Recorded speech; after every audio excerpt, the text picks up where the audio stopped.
नमस्ते छात्रों, मैं श्री गायकवाड़ आर्यल ज्ञान समृद्धि से चैनल पर आपका हार्दिक स्वागत। आज हम हिंदी व्याकरण में संज्ञा इस मुद्दे का अध्ययन करेंगे। आपको संज्ञा की परिभाषा देखनी है। तो परिभाषा मतलब उसे मराठी में व्याख्या कहते हैं। संज्ञा संज्ञा उस विकारी शब्द को कहते हैं जिससे किसी विशेष वस्तु, भाव और जीव के नाम का बोध होता है, उसे संज्ञा कहते हैं। मैं दूसरे शब्दों में ऐसा कहना चाहूंगा, किसी प्राणी, वस्तु, स्थान, गुण या भाव के नाम को संज्ञा कहते हैं। जैसे प्राणियों के नाम, मोर, घोड़ा, अनिल, किरण, जवाहरलाल नेहरू आदि। वस्तुओं के नाम, अनार मतलब डालिंब, रेडियो, किताब, संदूक आदि। स्थानों के नाम, कुतुब मीनार, नगर, भारत, मेरठ आदि। भावों के नाम, जो भाव होता है वो, उसके नाम वीरता, बुढ़ापा, मिठास आदि। यहाँ वस्तु के शब्द का प्रयोग व्यापक अर्थ में हुआ है।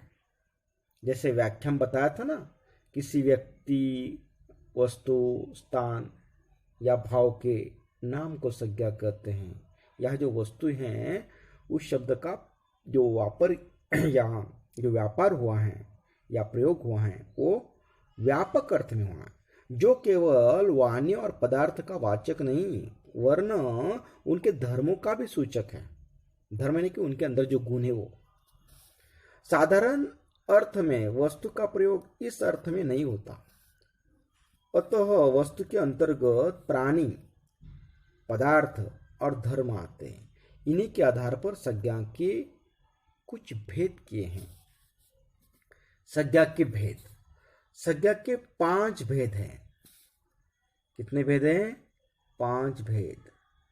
व्यक्तिवाचक संज्ञा, जातिवाचक संज्ञा, भाववाचक संज्ञा, समूहवाचक संज्ञा, द्रव्यवाचक संज्ञा। छात्रों, अब हम एक एक का अध्ययन करेंगे। नंबर 1, व्यक्तिवाचक संज्ञा। व्यक्तिवाचक संज्ञा जिस संज्ञा से या जिस शब्द से किसी विशेष व्यक्ति, वस्तु या स्थान के नाम का बोध होता है, उसे व्यक्तिवाचक संज्ञा कहते हैं। विशेष व्यक्ति, विशेष वस्तु, विशेष स्थान का। जैसे आप देखिए, श्री राम राजा थे। राजे तो बहुत थे, लेकिन श्री राम ये विशेष नाम है। हिमालय एक पर्वत है। पर्वत तो बहुत सारे हैं, लेकिन हिमालय विशेष है। पर्वतों का विशेष नाम लिया यहाँ पर। शंकर साइकिल चलाता है। साइकिल तो बहुत सारे चलाते हैं, लेकिन यहाँ साइकिल चलाने वाला शंकर है। इसीलिए व्यक्ति का विशेष, वस्तु का विशेष, स्थान का विशेष, अन्य। व्यक्ति का रवीना, सोनिया गांधी, श्याम, हरि, सुरेश, सचिन आदि। वस्तु का नाम कार, टाटा, चाय, कुरान, गीता, रामायण। स्थान का नाम ताजमहल, कुतुब मीनार, जयपुर आदि। दिशाओं के नाम उत्तर, पश्चिम, दक्षिण, पूर्व। पूर्व यानी कि पूर्व। देशों के नाम Bharat, Japan, America, Pakistan, Burma आदि। राष्ट्रीय जातियों के नाम, जैसे राष्ट्रीय, आप कहाँ के हो? अगर आप अमेरिका में गए और वहाँ पूछा आप कहाँ से हो, तो क्या कहोगे? हम इंडियन हैं, हम भारतीय हैं। उसी तरह रूसी, रूसी यानी कि रशिया के। अमेरिकी, अमेरिका के। इसलिए भारतीय, रूसी, अमेरिकी, ये भी क्या हैं? राष्ट्रीय जातियों के नाम हैं। समुद्र के नाम, सागर के नाम काला सागर, भूमध्य सागर, हिंद महासागर, प्रशांत महासागर आदि। नदियों के नाम गंगा नदी, ब्रह्मपुत्र, बोलगा, कृष्णा, कावेरी, सिंधु आदि। पर्वतों के नाम हिमालय, विंध्याचल, अलकनंदा, कराकोरम। ये निजी नाम है। नगरों के नाम भी, नगर ने बड़े शहरों में चौक होते, चौकों को नाम दिए होते, सड़क होते, सड़कों में को नाम दिए होते। जैसे वाराणसी, ये नगर यानी कि शहर का नाम है। गया, ये गांव का नाम है। उस दिल्ली में चांदनी चौक है, नगर जिला जो है वहाँ भी चांदनी चौक है।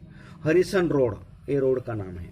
अशोक मार्ग, ये नाम दिए हुए हैं। पुस्तकों तथा समाचार पत्रों के नाम, दैनिक लोकमत, दैनिक सकाल होता है कि नहीं, ऋग्वेद, रामचरितमानस, धर्मयुग, इंडियन नेशन, आर्यावर्त, ऐसे।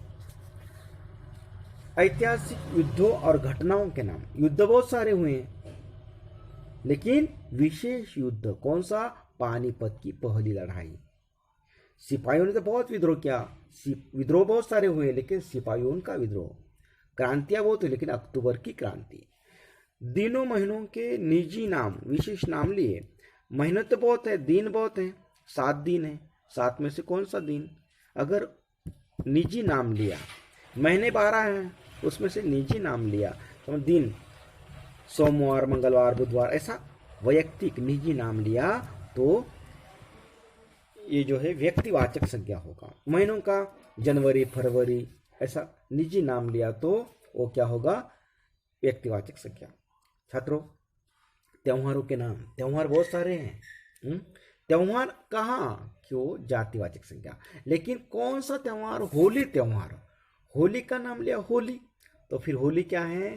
त्योहारों में से एक त्योहार है, उसका नाम होली है, वो है व्यक्तिवाचक संज्ञा। दिवाली, रक्षाबंधन, विजयादशमी, ऐसे ही ये सब क्या है? व्यक्तिवाचक संज्ञाओं के उदाहरण हैं। अब देखते हैं दूसरा भेद, जातिवाचक संज्ञा। जातिवाचक संज्ञा जो है, इसकी परिभाषा: बच्चा, जानवर, नदी, अध्यापक, बाजार, गली, पहाड़, खिड़की, स्कूटर आदि शब्द एक ही प्रकार के प्राणी, वस्तु और स्थान का बोध करा रहे हैं, इसलिए जातिवाचक संज्ञा है। बच्चा, कौन सा बच्चा? बहुत सारे बच्चे हैं, किसी निजी बच्चे का यहाँ पर उल्लेख नहीं हो रहा है, उसे निर्दिष्ट नहीं किया जा रहा है। जानवर, कौन सा जानवर? लेकिन जानवरों की एक जाति होती है, तो जानवर कॉमन नाउन कहते हैं इसे, अंग्रेजी में कॉमन नाउन। इसलिए ये ऐसे सबका मिलकर जो नाम होता है उसे कहते हैं जातिवाचक संज्ञा। इसी प्रकार जिस शब्द से किसी जाति के सभी प्राणियों, पदार्थों का बोध होता है उसे जातिवाचक संज्ञा कहते हैं। जैसे लड़का, पशु पक्षियों, वस्तु, नदी, मनुष्य, पहाड़ आदि। लड़का से राजेश हो सकता है, सतीश हो सकता है, दिनेश हो सकता है, लेकिन राजेश, सतीश, दिनेश इन सबके लिए कहा लड़के आए हैं। राजेश, सतीश, दिनेश आदि सभी लड़कों का बोध होता है लड़काई शब्द में, इसलिए इन लड़कों की जातियों का शब्द है लड़का। पशु पक्षियों से गाय, घोड़ा, कुत्ता आदि सभी जाति का बोध होता है ना, इसलिए पशु पक्षी शब्द क्या है? जातिवाचक संज्ञा है। वस्तु से कौन सी वस्तु? अनेक वस्तु है, मकान, कुर्सी, पुस्तक, कलम आदि का बोध होता है। नदी, कौन सी नदी? बहुत सारी नदियां हैं, गंगा है, यमुना है, कावेरी है आदि सभी नदियों का बोध एक ही शब्द में होता है। गंगा, यमुना, ब्रह्मपुत्र ये होती है, इनमें एक ही शब्द का बोध। कौन सा? नदी कह दिया, सब नदियां आ गई उसमें। मनुष्य कहने से संसार के सभी मनुष्य जाति का बोध होता है। पहाड़ कहने से संसार के सभी पहाड़ों का बोध होता है। इसलिए छात्रों, जिस संज्ञा से किसी एक जाति अथवा वर्ग का बोध होता है उसे जातिवाचक संज्ञा कहते हैं। जैसे मेरे पास एक कुत्ता है, कुत्ते का नाम पता है क्या? नहीं, कुत्ता है बहुत सारे, तो कुत्ता शब्द क्या है? यहाँ पर जातिवाचक संज्ञा है। यहाँ फूल खिले हैं, कौन से फूल? वहां बहुत सारे फूल होंगे, किसी निजी फूल का नाम नहीं बताया, इसलिए फूल शब्द क्या है? यहाँ पर जातिवाचक संज्ञा है। आसमान में पक्षी उड़ रहे हैं, कौन सा पक्षी? कौवा है, कोयल है, तोता है, समझ में नहीं आ रहा, पक्षी उड़ रहे हैं, बहुत सारे पक्षी हैं, तो फिर पक्षी ये शब्द क्या है? क्या है? जातिवाचक संज्ञा। छात्रों, देखते हैं तीसरा भेद, भाववाचक संज्ञा। भाववाचक संज्ञा, थकान, बुढ़ापा, मिठास, आजादी, गरीबी, हंसी, चढ़ाई, साहस, वीरता आदि शब्द भाव, गुण, अवस्था तथा क्रिया के व्यापार का बोध करा रहे हैं, इसलिए भाववाचक संज्ञाएं हैं। देखिए भाववाचक संज्ञा कैसी होती है। जिन शब्दों से किसी प्राणी या पदार्थ के गुण, भाव, स्वभाव, अवस्था का बोध होता है, उन्हें भाववाचक संज्ञा कहते हैं। मैं दूसरे शब्दों में यही कहूंगा, जिस संज्ञा शब्द से किसी व्यक्ति, वस्तु अथवा स्थान के गुण, दोष, स्वभाव, धर्म आदि का बोध होता है ना, उसे भाववाचक संज्ञा कहा जाता है। जैसे यहां उत्साह, ईमानदारी, बचपन आदि, इन उदाहरणों में उत्साह से मन का भाव प्रकट होता है। और आदमी दिखता है, उसका उत्साह कैसे, एक बात ध्यान रहे, मैं आपको अलग शब्दों में समझाना चाहता हूं। जिसे हम देख नहीं सकते, जिसे हम स्पर्श मतलब छू नहीं सकते, स्पर्श नहीं कर सकते, लेकिन उसका आभास होता है, उसकी आहट आती है, उसे कहते भाववाचक। आदमी दिखता है, उसका उत्साह कहाँ है, चेहरे पर हंसी है, उत्साह कैसा है, लेकिन उसके हाव भाव से उसका उत्साह हमें दिखाई देता है। शादी का माहौल है तो वहां सब उत्साह भरा माहौल होता है ना, हम बड़े उत्साह में शादी हुई है, तो उत्साह। लोग दिखते हैं, मौज मजा कर रहे हैं, लेकिन उत्साह कुछ ऐसे, उत्साह को आप स्पर्श कर सकते हैं, और हाँ भाई वो आदमी बैठा है वहां पर, उसके पास बहुत सारा उत्साह है, आप जाओ और उस आदमी के उत्साह को हाथ लगाओ। आप उस आदमी को हाथ लगाओगे, उसके उत्साह को नहीं। ईमानदारी से गुण का बोध होता है, वो आदमी बड़ा ईमानदार है, और आदमी है उसका व्यवहार अच्छा है, लेकिन ईमानदारी कहाँ दिखती है, उसके व्यवहारों से उसकी ईमानदारी दिखा देती है। बचपन जीवन की एक अवस्था या दशा को बताता है। लड़का दिखता है, उसका बचपन कहाँ दिखा देता है, लड़का दिखता है, आपको नहीं कहा भाई जाओ जरा वो लड़का है ना, बच्चा है ना, उसके बचपन को छू कर आओ। आप उसके बचपन को नहीं छू सकते, छूने के जाओगे तो बच्चे को ही हाथ लगाओगे। इसीलिए कहता हूं ये क्या है, एक भाव है जो हम आंख से देख नहीं सकते, उसे अलग नहीं कर सकते, उसे स्पर्श नहीं कर सकते, लेकिन उसका हमें आभास होता है, हमें उसकी आहट आती है, उसे कहते भाववाचक। हर पदार्थ का धर्म होता है।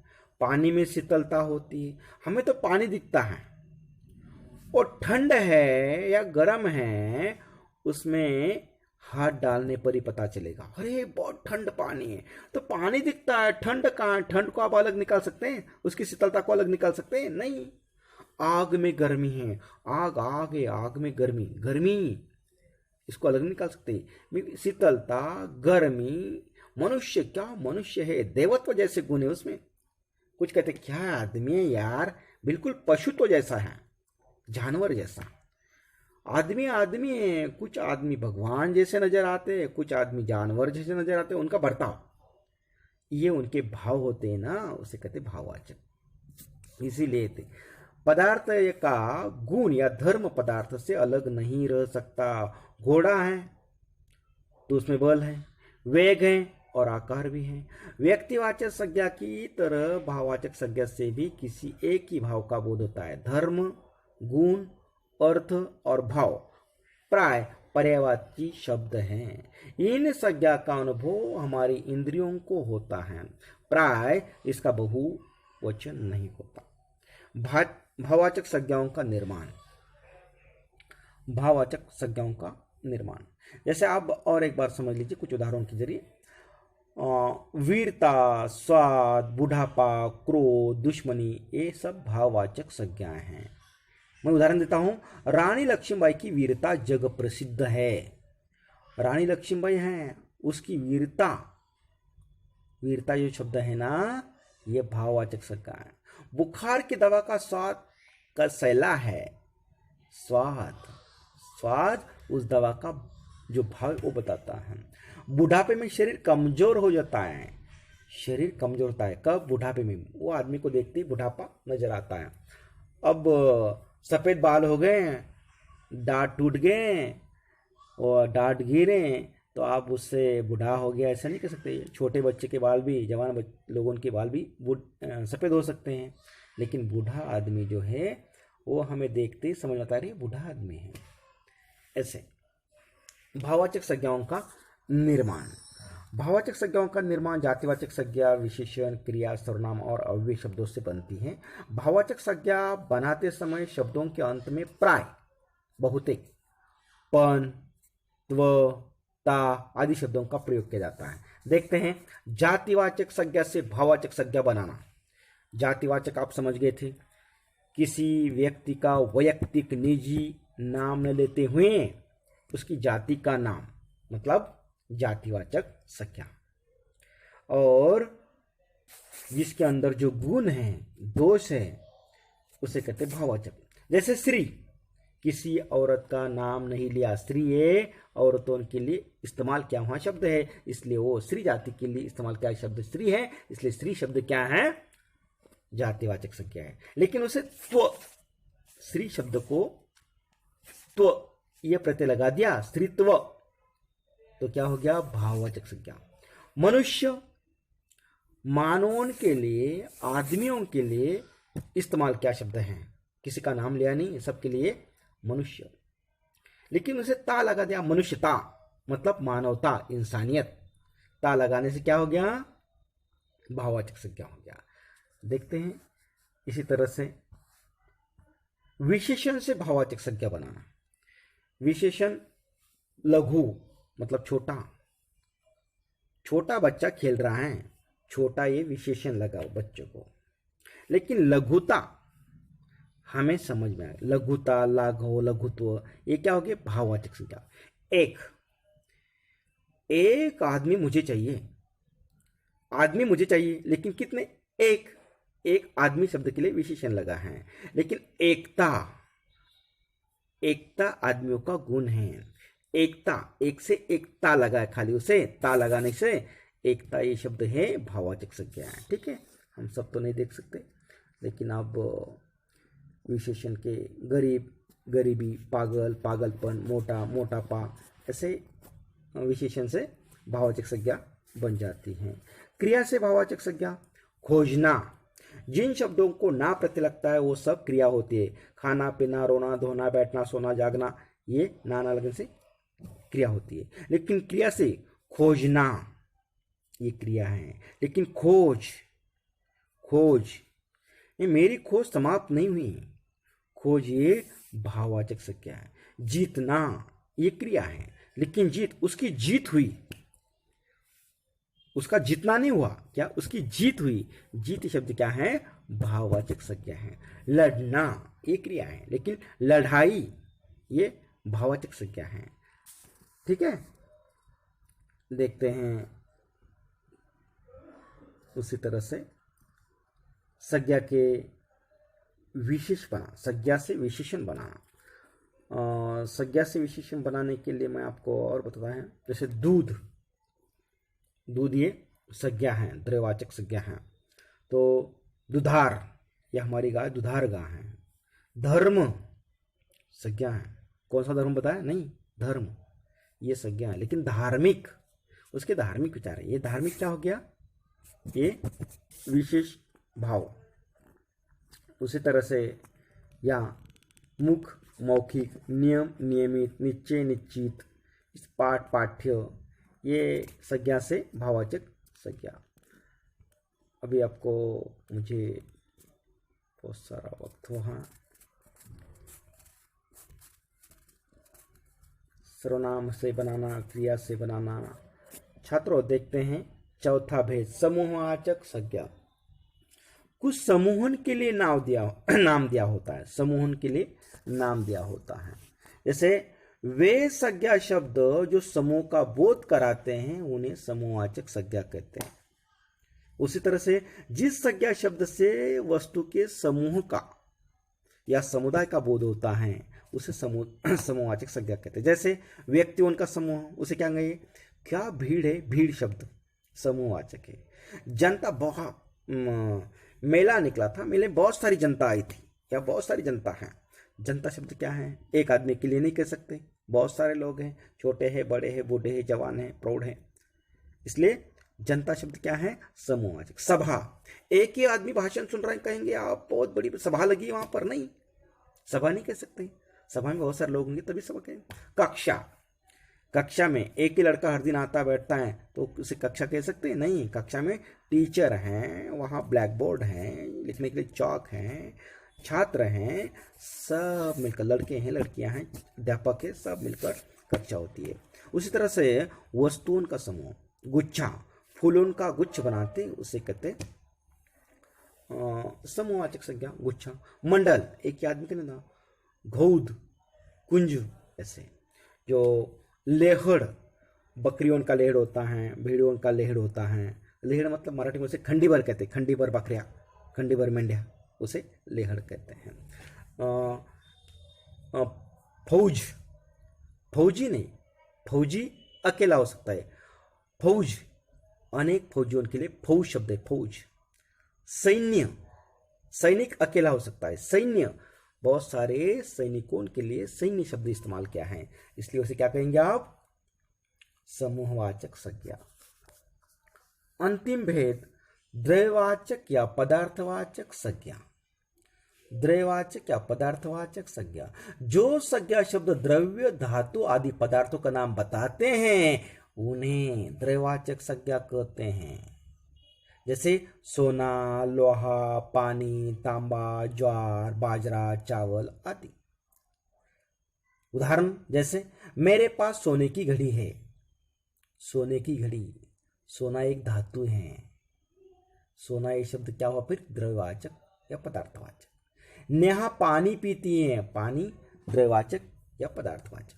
दीवार पर लोहे की छड़ लगी हुई है, लोहे की, लोहा क्या है, धातु है, इसीलिए मैं आपको बताना चाहता हूं दूसरे शब्दों में जिन संज्ञा से मापतौली वस्तु का बोध होता है, जिन संज्ञा से या जिस संज्ञा शब्द से नाप तौल वाली वस्तु का बोध होता है, या जिन शब्दों से गिने जाने वाले वस्तुओं का बोध होता है उसे द्रव्यवाचक संज्ञा कहते हैं।